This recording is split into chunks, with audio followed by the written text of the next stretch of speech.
స్తోత్రం కలుగును గాక.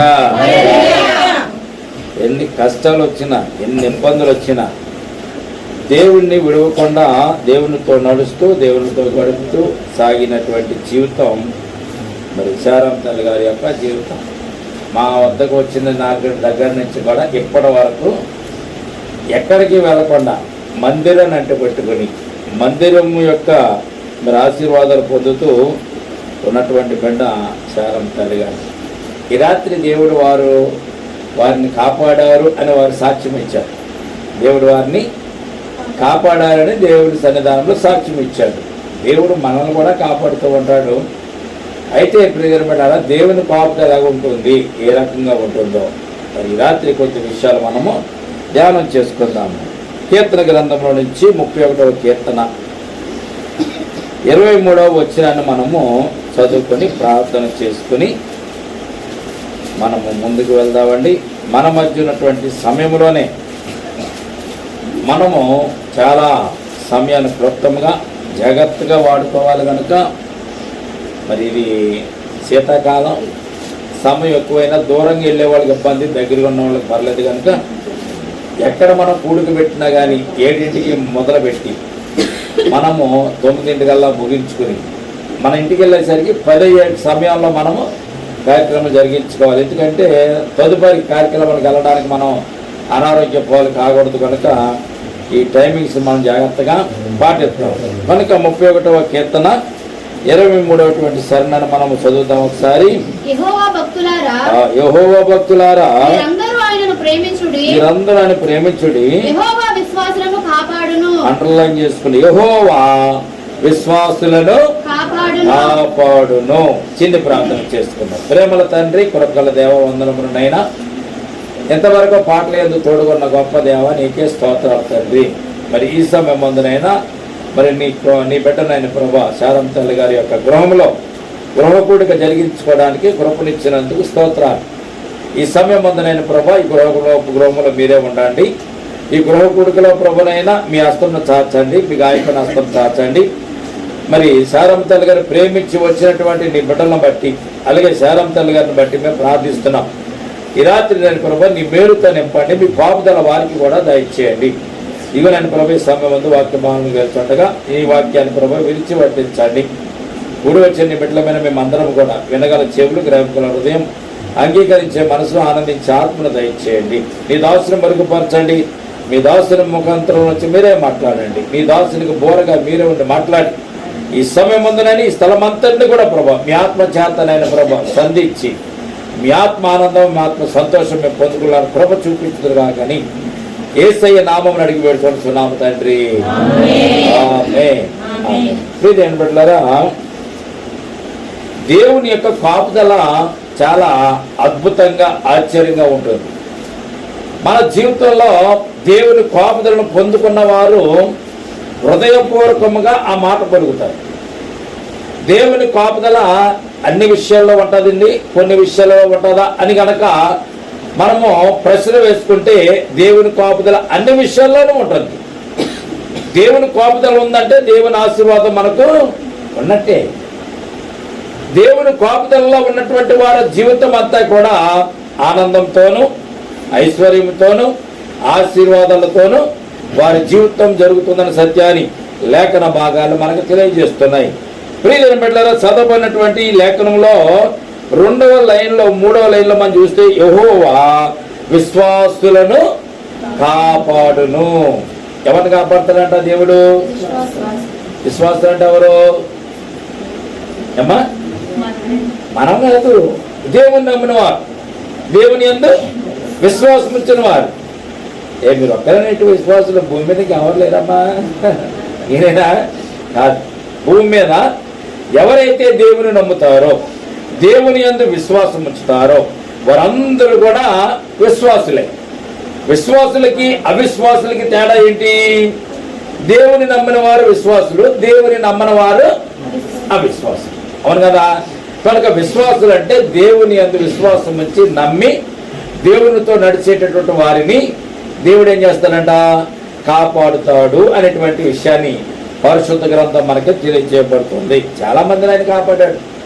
అనేక సార్లు మనం జ్ఞాపకం చేసుకుంటూ ఉంటాం, అనేక సార్లు మనం గుర్తుపెట్టుకుంటూ ఉంటాం, వాక్యాలు చదువుకుంటూ ఉంటాం. ఎంతమందిని కాపాడారంటే పరిశుద్ధ గ్రంథంలో అనేక మందిని దేవుడు కాపాడి వారిని నడిపించాడని సత్యాన్ని మొట్టమొదటిగా మనము జ్ఞాపకం చేసుకోవాలి. కనుక శారమ్మ గారిని కూడా మరి కామరపువాట గ్రామం నుంచి ఇక్కడికి వచ్చేంత వరకు దేవుడు కాపుదల దయచేశారు. ఇక్కడికి వచ్చినప్పుడు కూడా దేవుని కాపుదల శారమ్మ తల్లి గారి మీద ఉన్నదనే విషయాన్ని మేము జాగ్రత్తగా మేము అర్థం చేసుకుని దేవునికి కృతజ్ఞతాస్తుతులు చెల్లిస్తున్నాం. ఎందుకంటే ఆయన దీవెనలు, ఆయన ఆశీర్వాదాలు ప్రతి ఒక్కరి మీద కూడా ఉంటాయి.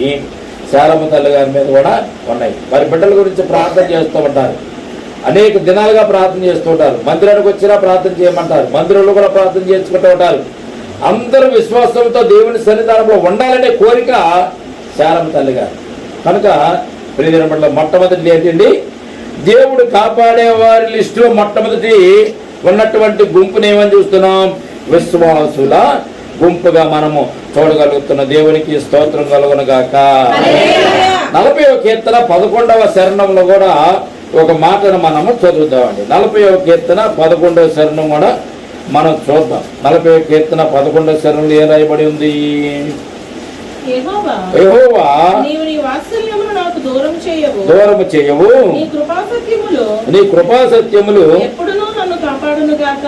నీ కృపా సత్యములు ఎప్పుడును నన్ను కాపాడును గాక. దేవునికి స్తోత్రం కలుగును గాక. ఎప్పుడు కాపాడాలి దేవుని కృప మనకి? అది కాపుదల, కృపతో కలిగినటువంటి కాపుదల. కృప కలిగి ఆయన మనలను కాపాడేటటువంటి గొప్ప దేవుడు. ఎలాగ కృప చూపించాడు ఆయన? 2019 సంవత్సరం, 2020 సంవత్సరం, 2021 సంవత్సరం మనం ఒక్కసారి వెనుకకు వెళ్ళి జ్ఞాపకం చేసుకుంటే ప్రియమైన బిడ్డలారా, ఆ రోజులు ప్రజలందరూ కూడా భయపడి ఇంట్లో దోక్కున్నటువంటి పరిస్థితులు, ప్రజలందరూ కూడా బయటికి రావడానికి భయపడినటువంటి రోజులు. అవునా?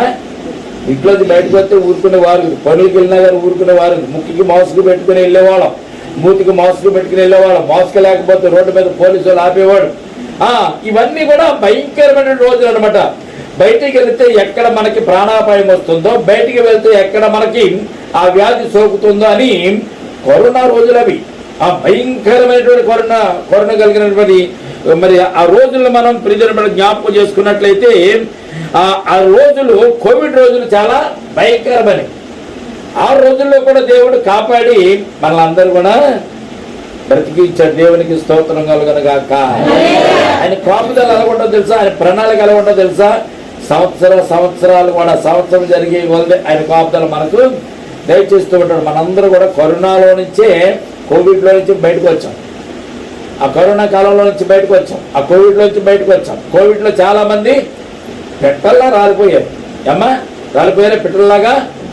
ఆ రోజున అందరూ కూడా ఆ వ్యాధితో పిట్టల్లా రాలిపోతే అందరి మధ్యలో నుంచి దేవుడు మనలను కాపాడి ప్రత్యేకపరిచాడు. దేవునికి స్తోత్రం కలుగును గాక. దేవుడు ప్రత్యేకపరిచినటువంటి కుటుంబంలో శారమ్మ గారి కుటుంబం కూడా ఒకటి ఉన్నదనే సత్యాన్ని మొట్టమొదటిగా మీరు జ్ఞాపకం చేసుకోవాలి. అందుకే దేవుడు మాట చేస్తున్నాడు ఇక్కడ 11వ వచనంలో, నీ కృపా సత్యములు ఎప్పుడును నన్ను కాపాడును గాక.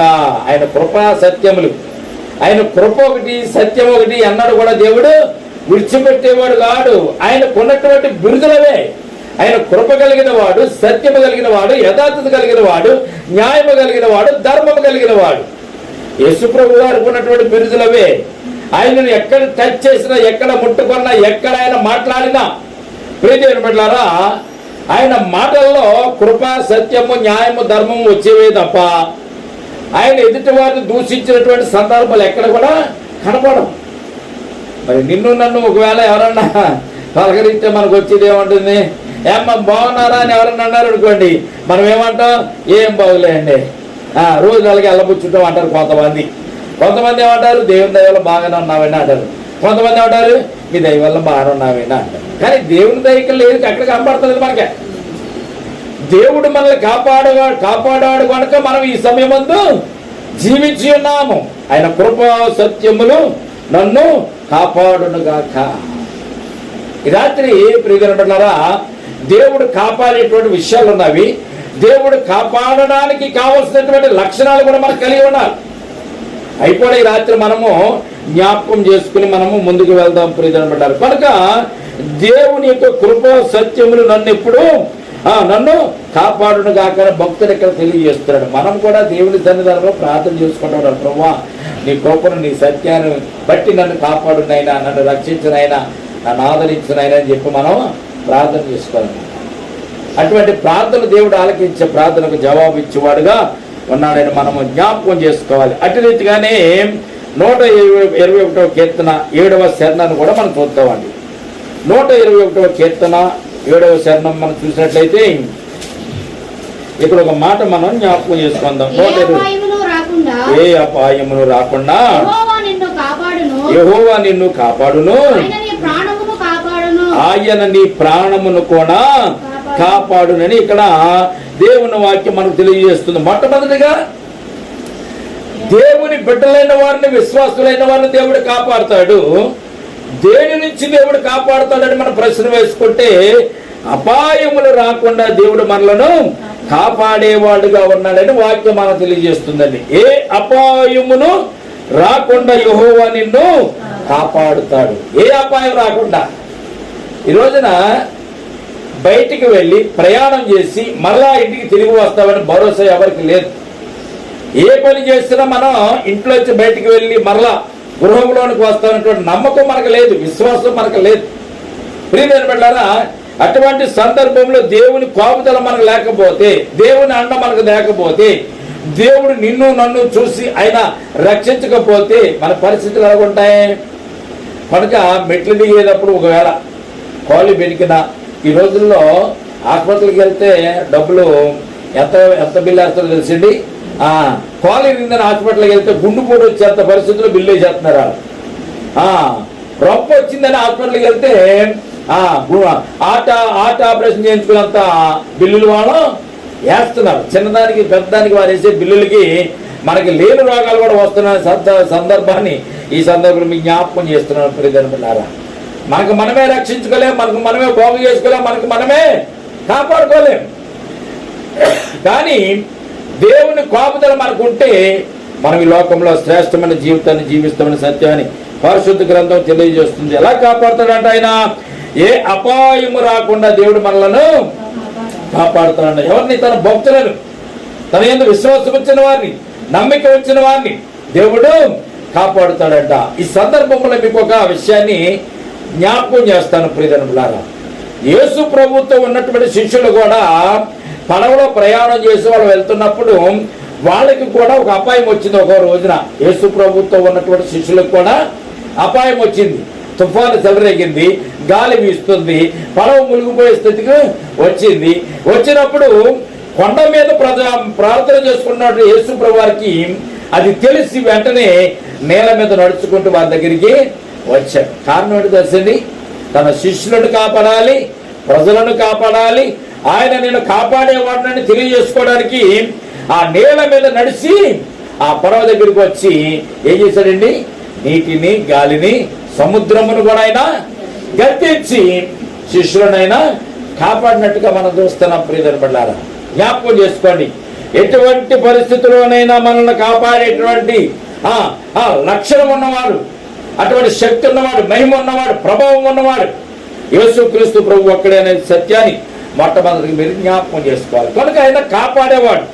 ఏ అపాయం రాకుండా నిన్ను కాపాడగలిగేటటువంటి దేవుడు యేసుక్రీస్తు ప్రభు అనే సత్యాన్ని మొట్టమొదటిగా మనం జ్ఞాపకం చేసుకుందాం. అలాగే ప్రతి వారు కూడా బళ్ళ మీద రాసుకుంటూ ఉంటారు, బండికి వెనకాల రాసుకుంటూ ఉంటారు, ఒక కొటేషన్ రాస్తారు. ఆ కొటేషన్ ఏంటంటే బైబిల్లో ఉన్న కొటేషన్ 121వ కీర్తన 8వ శరణం. 121వ కీర్తన 8వ శరణం చూస్తే ఏమని రాయబడి ఉంటుంది అక్కడ? నీ రాకపోకల యందు యెహోవా నిన్ను కాపాడును గాక. దేవునికి స్తోత్రం కలుగును గాక. ఆశ్చర్యమైన విషయం ఏంటి తెలిసింది? అలాగే నేను అడ్డగోలికి వెళ్తే వీడు కాపాడుతాడు దేవుడు. మనం ప్రశ్న వేసుకుందామండి. అడ్డగోలికి వెళ్ళిపోయి వెళ్ళని రూట్లో వెళ్లకుండా రూల్స్ని అతిక్రమించేసి అడ్డదిడ్డాలకు వెళ్ళిపోతే దేవుడు కాపాడుతాడా? కాపాడు. దానికి కూడా కొన్ని రూల్స్ ఉంటాయి, కొన్ని కట్టడలు ఉంటాయి, కొన్ని పద్ధతులు ఉంటాయి. నువ్వు నడవలసిన మార్గాలు నడుస్తూ ఉంటే దేవుళ్ళను నడుస్తూ ఉంటాయి, దేవునితోనూ నడుస్తూ ఉంటాయి. అప్పుడు దేవుడు నీ జీవితంలో వచ్చేటువంటి ఎటువంటి అపాయమైన దేవుడు కాపాడుతూ ఉంటాడు. కొన్ని కొన్ని సందర్భాల్లో మేము సాక్ష్యాలు వింటున్నప్పుడు ఆశ్చర్యం వేస్తూ ఉంటుందండి ప్రియమైన బిడ్డలారా.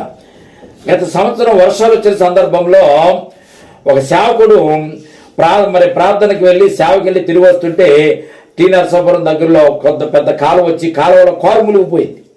కారు పీకల్లోతు మునిగిపోయింది, అద్దాలు కూడా మునిగిపోయిన సందర్భంలో వచ్చేవాళ్ళు వెళ్ళేవాళ్ళు లేరు, సహాయం చేసేవారు లేరు, కరెంట్ లేదు, సెల్ ఫోన్లు పనిచేయడం లేదు. అటువంటి సందర్భంలో నానా బాధలు పడుతున్నప్పుడు దేవుడు అద్భుతంగా దారంటూ వెళ్తున్నటువంటి ఒక వ్యక్తిని చూపించాడు. ఆ వ్యక్తి కారులో ఉన్న వాళ్ళు చూశారు, అరే మునిగిపోతున్నారని చెప్పి ఆ చుట్టుపక్కల ప్రాంతాల వారందరికీ ఫోన్ చేసి ట్రాక్టర్ తెప్పించి ట్రాక్టర్కి తోడగట్టి ఆ తోడని ఆ కారుకి కట్టడానికి ఒకరిని గజేతగాని తీసుకొచ్చి కట్టి బయటికి లాగారు. లేకపోతే ఆ రోజున ఆ కుటుంబము ఆ సేవకుడు కూడా చనిపోవాల్సిన పరిస్థితి. మరి ఎందుకు కాపాడాడు దేవుడు? వారు వెళ్ళొచ్చేది సేవ నిమిత్తం వెళ్ళారు, సేవ చేస్తూ వస్తున్నారు, దేవుడు సువార్తను ప్రకటించి వస్తున్నారు. కనుక ఏమైనా వీరు బ్రతకాలి అనేటువంటి దేవుని యొక్క కోరిక. కనుక మనం ఎలగబడితే అలా ఉంటే దేవుడు కాపాడుతాడని ఎప్పుడు అనుకోకండి. నేను పనిలోకి వెళ్ళిన ఇంటికాడ కూర్చోటా నాకు జీతం రావాలంటే రాదు. దేవుడు కాపాడుతాడు కదా, దేవుడు ఆహారం ఇస్తానన్నాడు కదా, దేవుడు అన్ని సమకూరుస్తానన్నాడు కదా, తినడానికి ఆహారం, కట్టుకోవడానికి వస్త్రములు దేవుడు ఇస్తానని బైబిల్లో చెప్పారు కదా. నాకు ఎందుకు ఎవడు అంటే ఇంటికాడ కూర్చుంటే ఎవడు దేవుడు. నువ్వు పని చేస్తుంటే నీకు జీతాన్ని దేవుడు సరైన సమయానికి సరైనటువంటి అక్కరకు నీకు వచ్చేలాగా దేవుడు ఆ యొక్క జీతాన్ని ఇచ్చేవాడుగా దేవుడు ఉన్నాడు ప్రియమైన బిడ్డలారా. కనుక నీ రాకపోకలేదు యెహోవా నిన్ను కాపాడును కాక అంటే అర్థమేంటో తెలుసండి. నువ్వు ఎక్కడికి వెళ్తున్నావో ఎక్కడికి వస్తున్నావో. అలాగని కీర్తన గ్రంథం 1వ అధ్యాయంలో చెప్పిన రీతిగా ఎక్కడ పడితే అక్కడ కూర్చొని, ఎక్కడ పడితే అక్కడ తిరిగి, ఎక్కడ పడితే అక్కడ నడిస్తే కుదరదు. దేవుడు చెప్పిన మాటలు మొదటి కీర్తనలో మనం చదువుకున్నాం. మొదటి వచనము 2వ వచనం చూస్తే ఆశ్చర్యమైనటువంటి విషయాలే. ఆ పరిస్థితుల్లోకి వెళ్ళకూడదు. మనం దేవుడు మనల్ని కాపాడాలంటే అటువంటి పరిస్థితులకు మనం వెళ్లకుండా దేవునితో ఉంటూ, దేవునితో జీవిస్తూ, దేవునితో గడుపుతూ మన జీవితాలను దేవుని వైపుగా నడిపించుకుంటూ వెళ్తుంటే రాకపోకల్లో దేవుడు మనకు కాపాడుతాడు. చాలా మంది బయటికి వెళ్ళొచ్చేటప్పుడు వెళ్ళొచ్చి బయటికి వెళ్ళేటప్పుడు బాగానే వెళ్తారు, వచ్చేటప్పుడు మాత్రం దెబ్బలతో ఇంటికి పోతా ఉంటారు. కొన్ని సందర్భాల్లో మనం ఎంత జాగ్రత్తగా ఉన్నా కానీ ముందు జాగ్రత్తగా ఉండాలి కదా. మనం జాగ్రత్తగానే డ్రైవ్ చేసుకుంటాం, మనం జాగ్రత్తగా 10లోనే 20లోనే వెళ్తా ఉంటాం. ఎదుటోడు 60లో 70లో వచ్చి గుద్దేస్తే ఏమవుతుంది? మనకి యాక్సిడెంట్ అవుతూ ఉంటుంది. మన తప్పదమే లేదు. కానీ ప్రాణము పోకుండా దేవుడు మనలను కాపాడండి. దేవునికి కృతజ్ఞతలు మనము తెలియజేసుకోవాలి. దేవునికి స్తోత్రం కలుగును గాక. కనుక ప్రాణాపాయం వస్తుంది, అయినా ప్రాణాపాయం నుంచి దేవుడు మనం తప్పిస్తాడు. శద్రకు మెషకుని అగ్నిగుండంలో పడేశారండి. పడేసిన తర్వాత వారికున్న విశ్వాసం ఏంటి? అంతకుముందు ఏం ప్రతిజ్ఞ చేశారు వాళ్ళు? రాజా, మా దేవుడు మమ్మల్ని రక్షించడానికి సమర్థుడు. ఒకవేళ ఆయన రక్షించకపోయినా మేము మాత్రం ఈ పాప పని చెయ్యం, విగ్రహాలకు మొక్కం, విగ్రహాల జోలికి మేము వెళ్ళాం, విగ్రహాలకి దండం మేము పెట్టమని చెప్పారు. ప్రాణం పోయినా పర్లేదు పెట్టమన్నారు. కానీ దేవుడు మనుషుల యొక్క ప్రాణం పోయేంత వరకు చేస్తారా? వస్తాడా? రాడు. అక్కడ ఒక చిన్న విచిత్రం జరుగుతుందండి, చాలా ఆశ్చర్యం వేస్తుంటుంది ఆ స్టోరీ చదివినప్పుడల్లా.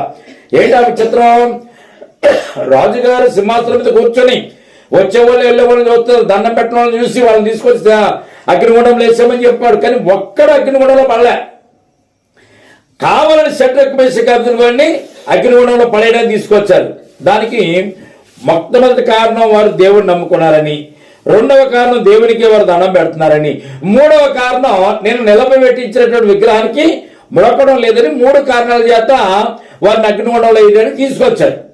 ఆ ముగ్గురు కూడా మామూలు సామాన్యమైన వాళ్ళు కాదండి. విశ్వాసంలో 100కు 100 మార్కులు తెచ్చుకున్నటువంటి 100 మార్కులు తెచ్చుకున్నటువంటి గొప్ప పండితులలో విద్వాంసులు, దేవుని బిడ్డలు. వారికే ఒక మాట అన్నారు, రాజా రాజా నువ్వు నిలవబెట్టించిన విగ్రహం మేము మొక్కం. మొట్టమొదటిది. రెండవది, ఇదిగో మా దేవుడు మమ్మల్ని రక్షించడానికి సమర్థుడు. 3 కారణాలు అక్కడ చూసాం అందులో పడేయడానికి. ఇంకో 3 కారణాలు ఏదో చెప్తున్నారు.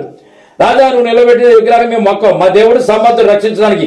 ఒకవేళ మా దేవుడు వచ్చి మమ్మల్ని రక్షించకపోయినా కానీ నీ విగ్రహానికి మాత్రం మేము మొక్కం. కారణం ఏంటంటే అక్కడ దేవుడు తోడుగా ఉన్నాడు, కాపాడుతాడని విశ్వాసాన్ని మనం మొట్టమొదటిగా మనము కలిగి ఉండాలి.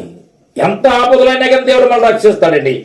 ఎంత కఠినమైన ఆపదలైనా, ప్రాణాపాయం వచ్చేసినా కానీ, మంచాన్ని పట్టేసినా కానీ, హాస్పిటల్కి వెళ్ళి డాక్టర్ గారు ఏం లేదులేండి పని లేదు తీసుకెళ్ళిపోండి అనేటువంటి పరిస్థితి వచ్చినా కానీ దేవుడు అద్భుతంగా మనలను కాపాడేవాడు ఉన్నట్టుగా మనం చూస్తున్నాం. దేవునికి స్తోత్రం కలుగును గాక.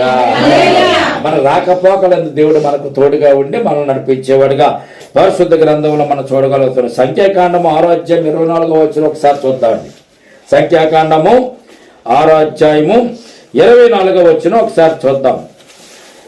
సంఖ్యాకాండము 6వ అధ్యాయం 24వ వచనం. యెహోవా నిన్ను ఆశీర్వదించి యెహోవా నిన్ను ఆశీర్వదించి నిన్ను కాపాడును గాక. నిన్ను కాపాడును గాక. దేవునికి స్తోత్రం కలుగును గాక. రాత్రి శారమ్మ గారిని కూడా దేవుడు ఆశీర్వదించి కాపాడును గాక. ఈ సందర్భంలో మనం జ్ఞాపకం చేసుకోవాలి. దేవుని యొక్క కాపుదల ఎలాగుంటుందో తెలిసింది.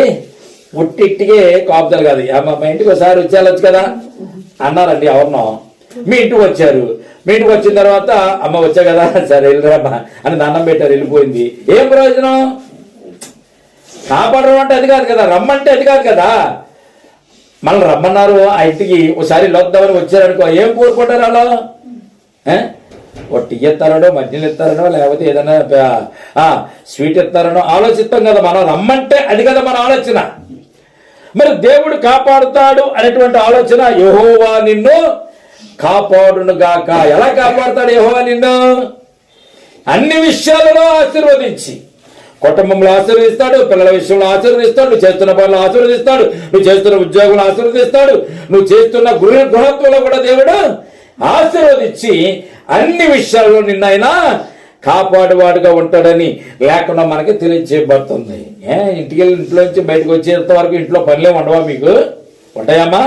బోలెని పనులు. వంట చేసే దగ్గర, గ్యాస్ స్టవ్ దగ్గర, గ్యాస్ బండ దగ్గర, కరెంటు దగ్గర ఎన్ని ఆపదలు ఉంటాయి మనకి. ఇప్పుడంటే మనం చాలా ధైర్యంగా కరెంటుని ముట్టుకుంటున్నాం, గ్యాస్ పొయ్యిని ముట్టుకుంటున్నాం, గ్యాస్ బండను కూడా మనం మార్చేసుకుంటున్నాం. కానీ పూర్వకాలం 30 సంవత్సరాల క్రితం మీకు గ్యాస్ బండ అంటే భయం, కరెంట్ అంటే ఇంకా భయం. 50 సంవత్సరాల క్రితం కరెంటు ఎవరింట్లోనూ సరిగ్గా లేదనే చెప్పాలి. కరెంట్ ఎవరో గొప్ప గొప్ప కరెంటు ఉండేవి. ఏదో ఊర్లో ఒక స్తంభం ఉంటే గొప్ప విచిత్రమైనది కరెంటు స్తంభం. కరెంట్ ఎందుకు ఉండేది కదా 50 సంవత్సరాల క్రితం. కరెంట్ వచ్చిందయ్యా, పెట్టుకున్నాయా, ఊరకన పెడతామయ్యా, మీటర్ ఊరకన ఇస్తామయ్యా, లైన్లు కూడా ఊరకన చేస్తామయ్యా, కనీసం కొద్దిగా వైరింగ్ చేసుకొని లైట్లు పెట్టుకుని అంటే బాబాయ్ కరెంటుతో చచ్చిపోతారంట, మాకు వద్దు అన్నవారు చాలా మంది. కరెంటుతో చచ్చిపోతామంట. ఆ రోజున అలా భయపెట్టేసేవారు పెద్దోడు.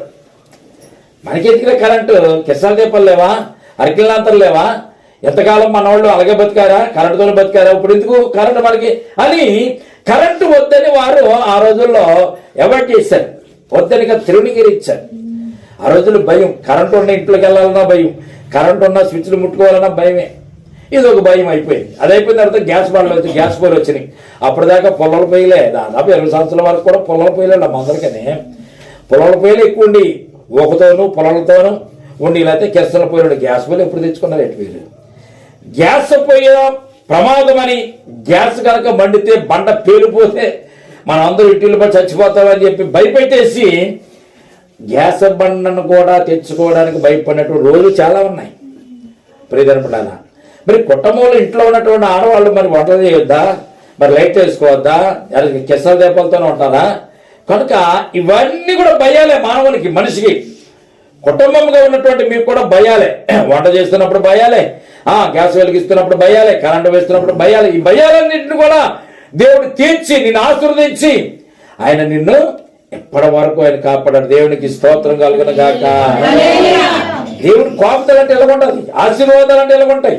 ఆశీర్వదించడం అంటే నువ్వు కోరుకుంటేనే ఆశీర్వాదం కాదు, నువ్వు కోరుకోకపోయినా దేవుడు నిన్ను ఆశీర్వదించేవాడుగా ఉన్నాడని సంఖ్యాకాండం. యెహోవా నిన్ను కాపాడు. ఎలా కాపాడుతాడు? నిన్ను ఆశీర్వదించి నిన్ను కాపాడునుగా. కానీ ఇక్కడ మనం చూడగలుగుతున్నాం. 1 సమూయేలు 2వ అధ్యాయం 9వ వచనం కూడా ఒక మాట చదువుకుంటే మనము దేవుని కాపుదల గురించి 6 విషయాలు మనం జ్ఞాపకం చేసుకున్న వారు అవుతాం. చూడండి 1 సమూయేలు గ్రంథము 2వ అధ్యాయం. ఆయన వారిని కాపాడును. దేవునికి స్తోత్రం కలుగును గాక. తన భక్తుల పాదములను త్రొట్టిల్లనియకుండా ఆయన కాపాడతాడు. పాదాలు తొట్టిల్లడం ఏంటండి? పాదాలు జారిపోవడం ఏంటి?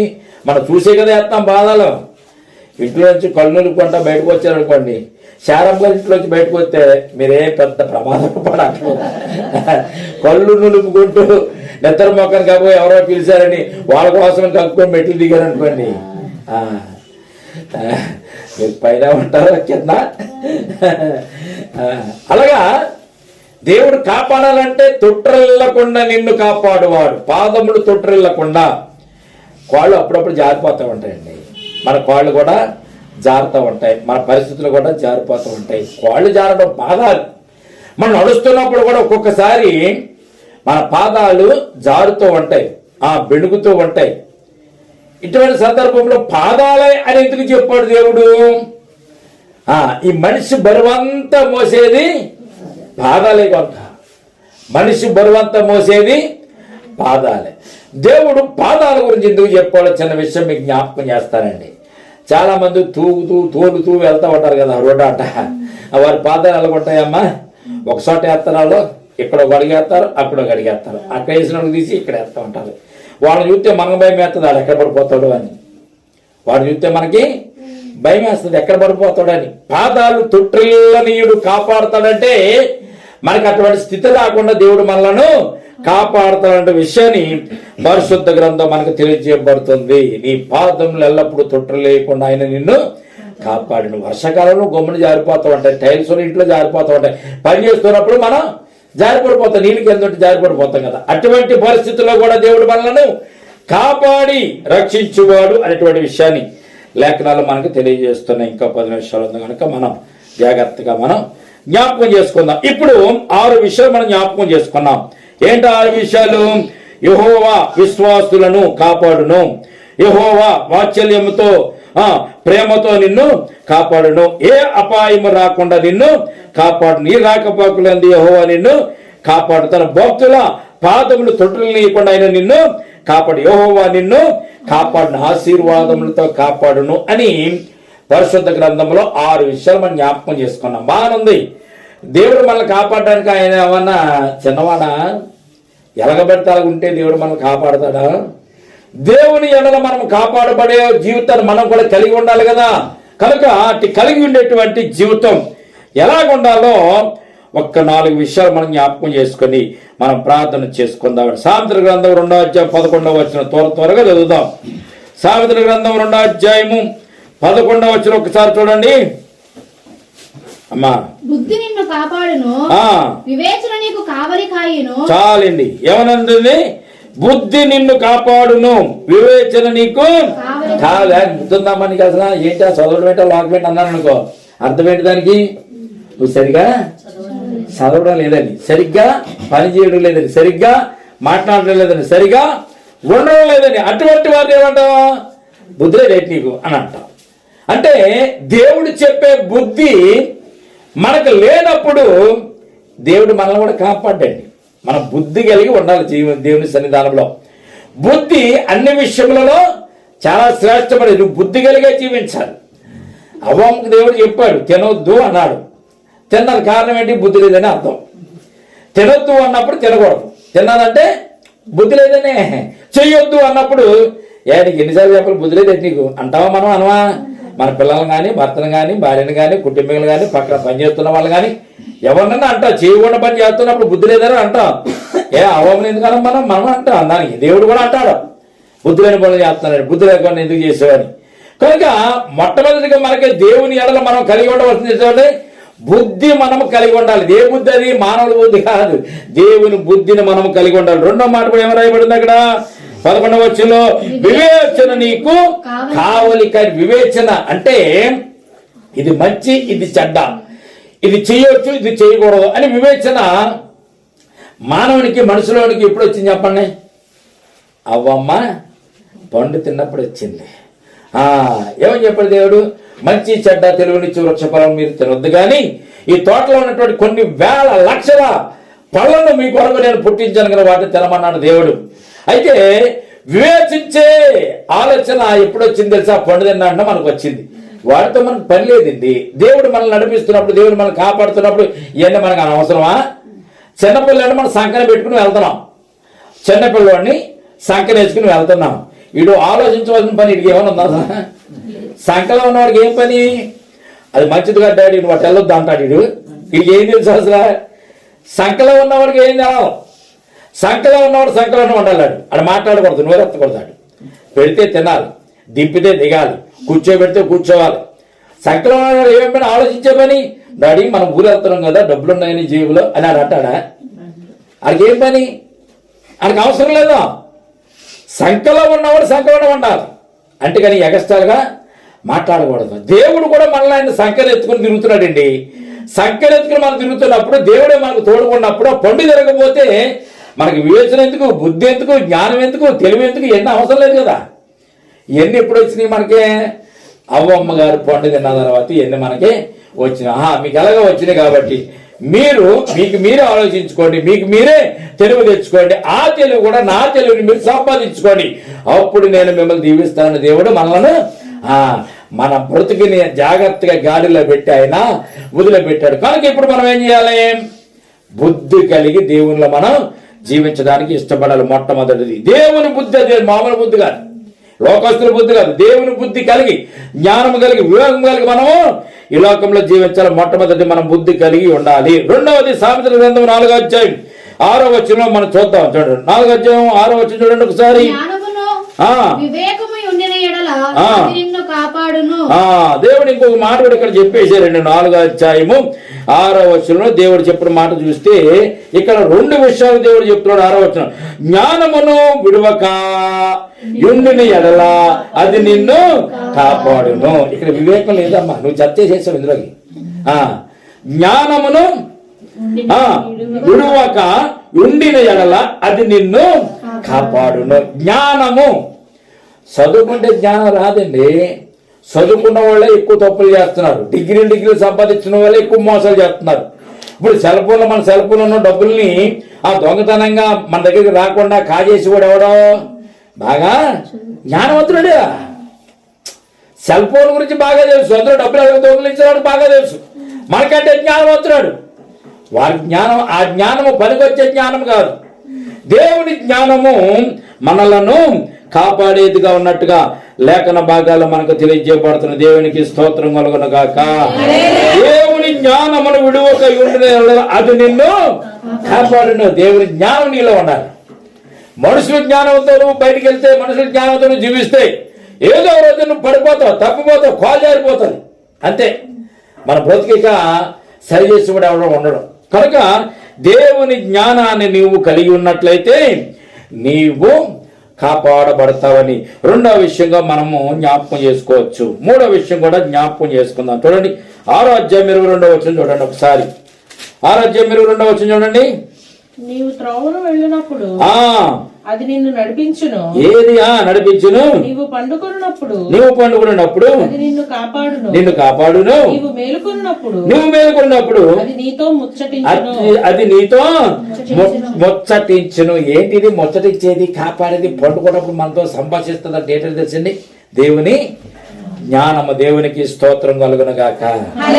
దేవుని జ్ఞానము నుంచి ఈ 6వ అధ్యాయము 22వ వచనం మనకు తెలియజేయబడుతుంది. దేవుని జ్ఞానము త్రోవన వెళ్ళినప్పుడు అది నిన్ను నడిపించును. అక్కడ ఎదురుకుండా జ్ఞానం అని పెట్టుకుని చదువుకోవాలి. మనం పైన జ్ఞానాల గురించి చెప్పాడు. ఆ జ్ఞానం ఎటువంటిదో చెప్పాడు. దేవుని జ్ఞానం అనుకున్నట్టు భయం ఎటువంటిదో చెప్పాడు. దేవుని జ్ఞానం అనుకున్నట్టు శక్తి ఎటువంటిదో చెప్పాడు. ఆ జ్ఞానం ఎలా నిన్ను నడిపిస్తుందో దేవుడు ఇక్కడ తెలియజేస్తాడు. ఆ జ్ఞానం అనే మాటను ఎదురుగుండా పెట్టుకుని మనము చదువుకుంటే ప్రియమైన బిడ్డలారా దానికి ఉన్నటువంటి అర్థం మనకు వస్తుంది. చూడండి ఇప్పుడు చదువుదాం. నీవు అనుకుంటా జ్ఞానము అనేటువంటి మాటను పెట్టుకుని మనం చదువుతాం. చూడండి 22వ వచనం. జ్ఞానము త్రోవను వెళ్ళినప్పుడు అది నిన్ను నడిపించును. దేవునికి స్తోత్రం కలుగును గాక. జ్ఞానము త్రోవను వెళ్ళినప్పుడు దాన్ని మనం కలిగి ఉంటే అది మనలను నడిపిస్తుందంట. 2వ వచనం కూడా చదవండి. జ్ఞానము పండుకున్నప్పుడు అది నిన్ను కాపాడును. దేవునికి స్తోత్రం కలుగును గాక. 3వ మాట కూడా చదివేద్దాం. జ్ఞానము మేలుకొనినప్పుడు అది నీతో ముచ్చటించును. దీనికి చాలా అర్థాలు ఉన్నాయి కానీ ప్రియమైన బిడ్డలారా పండుకున్నప్పుడు, మేలుకొన్నప్పుడు, అలాగే త్రోవను నడిచినప్పుడు జ్ఞానము మనలను కాపాడుతుందంట. ఎలా కాపాడుతుంది అన్నది మనకు అర్థం కాదు, కానీ ఎలా కాపాడుతుందని తెలియజేస్తాను ప్రియమైన. చాలా మంది పడుకున్న తర్వాత పగటకలుగా అంటూ ఉంటారు. పగలంతా చూసినవి కూడా రాత్రుల్లో కళలు, కానీ పొద్దున్న లేచి ఆ కళ్ళను బట్టి భయంకరమైన కళ వచ్చింది అనుకోండి, చచ్చిపోయినట్టు, నరకంలోకి వెళ్ళిపోయినట్టు, నరకంలో యాత్ర పడుతున్నట్టు రాత్రి కళ వచ్చింది అనుకోండి. పొద్దున్న లేచిన తర్వాత వాళ్ళకి బీపీ పెరిగిపోతూ ఉంటారు. ట్యాబ్లెట్లు వేసుకున్న తగ్గకపోతే నలుగురిని పిలిచి జరిగిందంతా చెప్తూ ఉంటారు. ఈ కళలు రాత్రులు పండుకున్నప్పుడు, రాత్రుల్లో పగటి కళలు రాకుండా, దరిద్రమైన కళలు రాకుండా, దేవునితో సంభాషిస్తున్నట్టు, దేవునితో తిరుగుతున్నట్టు ఆ కళలు మంచి కళలు రావాలంటే పడుకున్నప్పుడు కూడా జ్ఞానము నీకుంటే, దేవుని జ్ఞానము అది నిన్ను కాపాడుతుంది. మేలుకున్నప్పుడు నీతో ముచ్చటిస్తుంది. మనం ఎవరితో ముచ్చటిస్తాం? ఇప్పుడు కొత్త టెక్నాలజీ వచ్చిన తర్వాత ఉదయం లేచింది మొదలుకుని సాయంత్రం పడుకునేంత వరకు కూడా, సాయంత్రం పడుకుంటే 6 పడుకుంటారేమో అనుకుంటారేమో, 1 గంట 2, 3 పడుకునేంత వరకు మనం ఎవరితో ముచ్చటిస్తున్నాం? పగలో ఫోన్, సెల్ ఫోను. ఇది భయంకరమైనటువంటి సాతాను అంటే ఈ సెల్ ఫోన్. ఆయన రాశాడు, ఈ సెల్ ఫోన్ ఉన్నంతసేపు మానవుడు రక్షింపబడాడు అని రాసేసాడు. అంతే. సెల్ ఫోన్ చేతిలో ఉన్నంత సేపు ఎవరు కూడా రక్షింపబడలేరు అని స్టేట్మెంట్ ఇచ్చేశాడు. సెల్ ఫోన్లన్నీ నాశనం అయిపోయి మానవుడు తనకు తాను జీవించగలిగి, పక్క వాళ్ళతో మాట్లాడగలిగి, పక్క వాళ్ళని ప్రేమించగలిగి, పక్క వాళ్ళతో ఊసిరాడగలిగేటువంటి జీవితం కనుక కలిగి ఉంటే మానవుడు రక్షింపబడతాడు లేదా రక్షింపబడ్డాడు ఒక స్టేట్మెంట్ ఇచ్చాడు. నాకు ఆశ్చర్యం వేసింది. ఇది తప్పింది అన్నాను నేను. ఏమనంటే మరి బైబిల్ చూడాలంటే సెల్ ఫోన్లో చూసుకుంటా లేదా, వాక్యాలు చదవాలంటే సెల్ ఫోన్లో చూసుకుంటా లేదా, మంచి వాక్యాన్ని ఎవరికైనా సెండ్ చేయాలంటే సెల్ ఫోన్లో చూసుకుంటా లేదా, మరి సెల్ ఫోన్ మంచిది కాదంటే వీటిని పెట్టాం మేము వాట్సాప్లో. నాయన నీ బతుకంతా నాశనం అయిపోయిన తర్వాత కూడా ఇంకా సెల్ ఫోన్ గురించే మాట్లాడుతున్నారు మీరని చెప్పారు. మరి తిరిగి కామెంట్ పెట్టారు. ప్రియరా, మనతో ముచ్చటించేది ఈ రోజుల్లో ఏంటంటే సెల్ ఫోన్. సెల్ ఫోన్ తెలియని వాళ్ళు చాలా ధన్యులమ్మా మీరు. సెల్ ఫోన్ చూడడం కానీ, సెల్ ఫోన్ వాడడం కానీ, పెద్ద ఫోన్లు అమ్మా, చిన్న ఫోన్లు కాదు, కీప్యాడ్ ఫోన్లు. మరలా కీప్యాడ్ ఫోన్లు ఏమి కనబడదో, ఏమి చూడడానికి అందులో అవకాశం ఉండదు. కానీ ఆండ్రాయిడ్ ఫోన్లు, పెద్ద పెద్ద ఫోన్లు చూస్తే అన్ని అందులోకి వచ్చేస్తున్నాయి కనుక అందులో నుంచి కూడా మనకు జ్ఞానాన్ని దొంగిలించి, బుద్ధిని దొంగిలించి మనం భ్రష్టులు అయిపోవడానికి అనేకమైన అవకాశాలు అందులో ఉన్నాయి కనుక వాటి వల్ల మనం ముచ్చటిస్తున్నాం కనుక వాటిదే కదా దేవుని జ్ఞానంతో, దేవుని తెలివితో నీవు ముచ్చటించాలని దేవుని వాక్యం మనకు తెలియజేయబడుతుంది. ఇంకొక మాట కూడా ఇక్కడ మనం చూస్తాం కదా, ఆ మాట కూడా చదువుతా. నీవు త్రోవను వెళ్ళినప్పుడు అది నిన్ను నడిపిస్తుంది. ఏంటి? దేవుని యొక్క జ్ఞానము. దారంటే వెళ్తున్నాం, రోడ్డు మీద వాల్ పోస్టులు ఉంటాయి కదా, వాల్ పోస్టులు పెడుతున్నారు కదమ్మా. సినిమా వాల్ పోస్టులు చూడడం తప్పేం కాదండి. దీంట్లో ఒక విచిత్రమైనటువంటి సంఘటన మీకు జ్ఞాపకం చేస్తాను. సినిమా వాల్ పోస్టులు చూడడం తప్పు కాదు, కానీ ఒకసారి తెలియకుండా చూసావు, అలా చూసావు, అసహ్యమైన కనపడ్డది, వెంటనే తల తిప్పుకొని మళ్ళీ దాని వైపు నువ్వు చూడకూడదు. చూడకుండా ఉంటే దేవుడు నిన్నేమి తప్పనేమో అనిపించుకోండి. ఏదో బాంద్రా అది ఎదకొచ్చేసేది మళ్ళీ వెనక్కి చూసావు అనుకోండి, అది తప్పు అంటున్నాడు దేవుడు. తెలియకుండా చూసింది, తెలియకుండా చేసింది తప్పేమి కాదు. తెలిసి చేస్తే, మరలా చేస్తే, మరలా దాన్ని చూస్తే అది తప్పని దేవుడు లేఖనంలో తెలియజేస్తున్నాడు. అందుకే నీవు త్రోవన వెళ్ళినప్పుడు కూడా నీకు జ్ఞానం ఉంటే కళ్ళు మూసుకుని వెళ్తే అనుకుంటాం. మనం కళ్ళుతోనే నడుచుకుంటే అలా చూసుకుంటే వెళ్ళాలి, కానీ పక్క ఉన్న వాటిని మనం చూడడానికి మనం ప్రయత్నించకూడదు. యాక్సిడెంట్లు ఎందుకు అవుతున్నాయి? వాడు సెల్ ఫోన్ చెవి దగ్గర ఇలా కింద పెట్టుకుని డ్రైవింగ్ చేసుకుంటూ వెళ్తాడు. వచ్చేవాడు ఎటు వస్తాడు తెలవదీడికి, ఒక్కరితోనే చూస్తాడు, ఎగ చూస్తాడు కాబట్టి గమ్మని కనపడదు. కొంతమంది జ్ఞానంతో తోడతారు అనుకునేది వేరే విషయం. హాస్పిటల్కి వెళ్ళేదాకా వీడికి తెలవదు ఎందుకు హాస్పిటల్కి వెళ్ళాడు. కనుక త్రోవను వెళ్ళినప్పుడు ఆ జ్ఞానము నిన్ను కాపాడుతుంది, నడిపిస్తుంది అని చెప్పడానికి కారణం ఏంటంటే నువ్వు ఎటువంటి యావగేషన్ లేకుండా నువ్వు తిన్నంగా వెళ్ళడానికి దేవుని జ్ఞానం నీకు పనికొస్తుందని దేవుని వాక్యం మనకి తెలియజేస్తుంది. కనుక నువ్వు త్రోవను వెళ్ళినప్పుడు నిన్ను నడిపిస్తుంది, పండుకున్నప్పుడు నిన్ను కాపాడుతుంది, నువ్వు మేలుకి వెళ్ళినప్పుడు అది నీతో ముచ్చటిస్తుందని దేవుని లేఖనాలు మనకి తెలియజేస్తున్నాయి. కనుక ప్రియమైన బిడ్డలారా, మనం సవ్యంగా బ్రతకాలంటే, జీవించాలంటే ఈ మాటలు మనము జ్ఞాపకం పెట్టుకోవాలి. 2వ దశలోని రాసిన పత్రిక ఆఖరి మాట చదువుకొని ప్రార్థన చేసుకుందామంట. 2వ దశలోనికి రాసిన పత్రిక 3వ అధ్యాయం 3వ వచనం. ఈ సందర్భంలో చూద్దామా? చదవండి. దశలోనికి రాసినటువంటి పత్రిక 2వ దశలోని రాసిన పత్రిక అమ్మా, చిన్న అధ్యాయలే, 3వ అధ్యాయం 3వ వచనం. అయితే ప్రభువు నమ్మదగిన వాడు ఆయన మిమ్మల్ని స్థిరపరిచి దుష్టత్వము నుంచి మిమ్మలను కాపాడును. దేవునికి స్తోత్రం కలుగును గాక. ఆఖరి మాట 6 దేవుడు కాపాడే విషయాలు జ్ఞాపకం చేసుకున్నాము. అలాగే 3 దేవుని జ్ఞానము, దేవుని బుద్ధి కలిగి ఉంటే దేవుడు మన త్రావులో సవ్యంగా నడిపిస్తాడని జ్ఞాపకం చేసుకున్నాము. 10వది మనం చూసినట్లయితే ప్రభువు నమ్మదగిన వాడు గనక ఆయన మిమ్మల్ని స్థిరపరిచి దుష్టత్వము నుంచి మిమ్మలను కాపాడుతాడు అనేటువంటి విషయాన్ని ఈ రాత్రి మనం జ్ఞాపకం చేసుకుంటున్నాం. కనుక మనం జీవించి ఉన్నామంటే కేవలం మన తెలివితో కాదు, మన జ్ఞానంతో కాదు, మనకున్న చదువుతో కాదు, మనకున్న ఆస్తిపాస్తులతో కాదు, మనకున్న డబ్బుతోను, బంగారంతోను, వెండితోను కాదండి. కేవలం దేవుని యొక్క కాపుదలను బట్టి మనం ఎంతవరకు జీవించామనేటువంటి విషయాన్ని మనం గుర్తెరిగి దేవునికి కృతజ్ఞతాస్తుతులు చెల్లించుకుంటూ దేవునిలో కొనసాగితే మనము అంతకంటే గొప్ప భాగ్యం మనకి ఏది కూడా ఉండదండి. కనుక ఈ రాత్రి మనము శారమ్మ తల్లి గారి యొక్క గృహంలో దేవుడు వారిని కాపాడి భద్రపరిచి ఎంతవరకు వారి జీవితంలో అనేకమైన అద్భుతాలు, ఆశ్చర్యకార్యాలు దేవుడు జరిగించాడు. కనుక దేవుడు వారికి ఒక ప్రణాళికను ఏర్పాటు చేసి, అమ్మా నువ్వు జీవించాలంటే, నువ్వు బ్రతకాలంటే పలానా దిక్కుకు వెళ్ళు అనేటువంటి ప్రణాళికను ఏర్పాటు చేసి ఆ ప్రణాళికబద్ధంగా వారిని నడిపించినట్టుగా జంగారెడ్డి గ్రామానికి మనం జ్ఞాపకం చేసుకోవాలి. కనుక దేవుని ప్రణాళికలు ఎలాగుంటాయి, దేవుని యొక్క పద్ధతులు ఎలాగుంటాయి, దేవుని యొక్క కార్యాలు ఎలాగుంటాయో ఈ రాత్రి మనం జ్ఞాపకం చేసుకున్నాం. కాపాడువాడు, రక్షించేవాడు, భద్రపరిచేవాడు, క్షేమాన్నిచ్చేవాడు.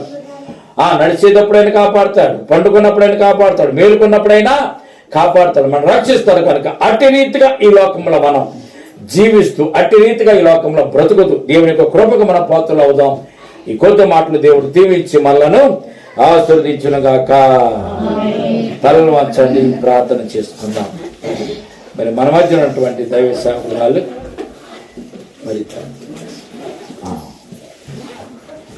ప్రార్థన చేసుకుందామండి. తల వంచండి, ప్రార్థనలో ఏకీభవించండి. ప్రేమల తండ్రి, కృపగల దేవందరం నాయనా, ఈ రాత్రి నేను ప్రభా మరి శారమ్మ తల్లి గారి యొక్క గృహంలో చక్కని గృహ కూడిక జరిగించుకోవడానికి నేను మీరు ఇచ్చిన కృపను బట్టి స్తోత్రాలు తండ్రి. ఈ రాత్రి మీ పాద సన్నిధిలో ప్రభునైనా మేము ప్రార్థిస్తున్నాం తండ్రి. ఈ గృహానికి నైనా ఆశీర్వాదాలు దయచేయండి, మేలులు దయచేయండి, దీవులను దయచేయండి ప్రభా. వారు ఎవరి గురించి నేను ప్రభు ఏ కారణం చేతనైనా ప్రభు ఈ గృహ కూడిక పెట్టుకున్నారో తండ్రి, వారికి ఉన్నటువంటి నేను ప్రభా మరి కుమార్తె రూతమ్మను బట్టి, మరి నన్ను ప్రసాదును బట్టి, అలాగే చందును బట్టి నేను ప్రభా వారికి మీరు చేసిన మేలును బట్టి, శారమ్మ తల్లి గారి జీవితంలో చేసిన మేలును బట్టి ఇదిగోనండి ప్రభా ఈ రాత్రి కాల సమయం గృహ కూడిక జరిగించుకోవడానికి నైనా మీరు కృపనిచ్చినందుకు స్తుతులు స్తోత్రాలు చెల్లించుకుంటున్నాం. మా జీవితంలో అన్ని విషయాలలో కాపాడే దేవుడు నీవే అని, మమ్మల్ని రక్షించేవాడు నీవే అని, మా కొరకు ప్రాణం పెట్టి యేసయ్యవు నీవే అని సత్యాన్ని ప్రభా మేము మెరుగుయండి. మా కాపాడిన దేవాది దేవుడిని స్తుతించడానికి, ఘనపరచడానికి, ఈ గృహ కూడిక జరిగించుకోవడానికి శారమ్మ తల్లి గారికి ఇచ్చిన కృపను బట్టి కూడా స్తోత్రాలు తండ్రి. ఈ రాత్రి గృహంలో నేను ప్రభా మీరు మాతో ఉన్నారని మేము నమ్ముచున్నాము. మాతో ప్రభా నీవుండి ప్రభా మీ కార్యమును నెరవేర్చుకున్నామని మేము నమ్ముచున్నాము తండ్రి. ఈ రాత్రి కాల సమయం ముందు ప్రభా శారమ్మ తల్లి గారిని జ్ఞాపకం చేసుకోండి, వారికి ఇచ్చిన బిడ్డలు జ్ఞాపకం చేసుకోండి ప్రభా, మనవరాలను కూడా జ్ఞాపకం చేసుకోండి ప్రభునైనా. వారు దేని కొరకు అయితే ప్రార్థిస్తూ అంగలారుస్తున్నారు తండ్రి, వారి ప్రార్థన ఆలకించి వారి ప్రార్థనకు జవాబును కూడా దయచేయండి. వారు వెళ్తున్న మార్గం వస్తున్న మార్గం మీ కాపుదల దయచేయండి, నీ కృప అనుగ్రహించండి తండ్రి. ఉంటున్న ఇంటిని కూడా జ్ఞాపకం చేసుకోండి, దీవించండి. ఈ గృహస్థులను కూడా జ్ఞాపకం చేసుకోండి ప్రభా. ఎవరైతే ఈ గృహాన్ని అద్దెకి ఇచ్చారో ఆ యజమానులు కూడా జ్ఞాపకం చేసుకుని దీవించండి. వారిని కూడా మీరు దర్శించండి ప్రభా, నీ కృప చేత, నీ కాపుదల చేత వారిని కూడా జ్ఞాపకం చేసుకోండి తండ్రి. అలాగే నేను ప్రభా శారమ్మ తల్లి గారు చేస్తున్న పనిలో కూడా మీరు తోడుకుండండి. ఆ పనిలో కూడా మీ కాపుదల వారికి దయచేయండి ప్రభా. ప్రతి నెల వారు కట్టుకోవాల్సిన అద్దె కట్టుకోవడానికి, ప్రతి నెల కట్టుకోవడానికి, నేను కరెంటు బిల్లు కట్టుకోవడానికి కావాల్సినటువంటి అన్న ప్రభా జీతాలు రావడానికి నైనా నీ కృప చూపించండి. తల్లి గారికి ఉన్న ప్రతి అనారోగ్యాన్ని తీసివేసి సంపూర్ణమైన ఆరోగ్యమును దయచేయండి తండ్రి. అలాగే అట్టి రీతిగానే ప్రభా ఈ సమయం ముందు నేను ప్రభా శారమ్మ తల్లి గారిని ప్రేమించి వచ్చినటువంటి సంఘ బిడ్డలను బట్టి నేను ప్రభా, కుటుంబీకులను బట్టి నేను ప్రభా నీ దాసులను బట్టి కూడా మేము ప్రార్థిస్తున్నాం తండ్రి. వారిని కూడా జ్ఞాపకం చేసుకుని దీవించండి తండ్రి. మరి చలికాలం తండ్రి నేను బయటికి రావాలంటే చలితో నేను ప్రభా ఉడుకుతున్నటువంటి సందర్భాలు, కానీ ప్రభా నీ బిడ్డలకు నేను ప్రభు ఎటువంటి అనారోగ్యం కలగకుండా నేను ప్రభు ఈ నెలాఖరు లోపు మేము జరిగించుకునే గృహ కూడుకలన్నింటిలో ప్రతి ఒక్కరు కూడా పాలుపంపులు పొంది ఆశీర్వాదాలు దీవుల్లో పొందుకునేటువంటి భాగ్యము నీ బిడ్డలకు కూడా దయచేయండి తండ్రి. ఈ రాత్రి నేను ప్రభు దాసు నిలబెట్టుకున్న ప్రభా మీరు మాట్లాడిన ప్రతి మాటను ప్రభు నీ బిడ్డల హృదయాల్లో ఫలింప చేసి వారు జ్ఞాపకం చేసుకుంటూ ధ్యానం చేసుకుంటూ ప్రభా నీ సన్నిధానంలో నేను ప్రభు గొప్ప ఆశీర్వాదాలు పొందుకున్న భాగ్యం కూడా దయచేయండి.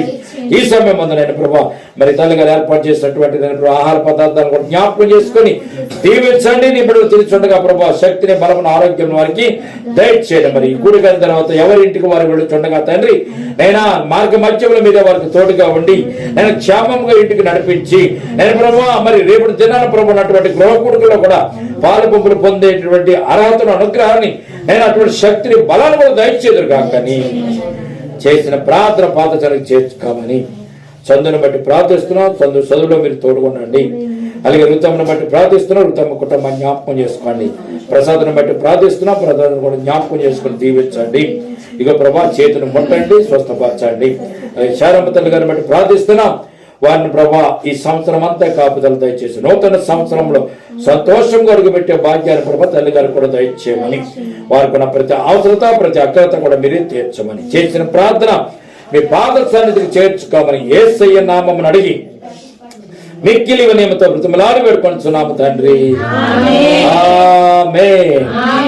మన తండ్రి అయిన దేవుని ప్రేమయు కుమారుడు యేసుక్రీస్తు కృపయు పరిశుద్ధాత్మ అన్యోన్య సహవాసం ఇప్పుడు ఎల్లప్పుడూ సంగమునకును మనకును మనతో ఉన్న వారందరికీ సదాకాలం తోడు నీడ ఉండును గాక. అందరూ చెప్తామా? యేసు రక్తమే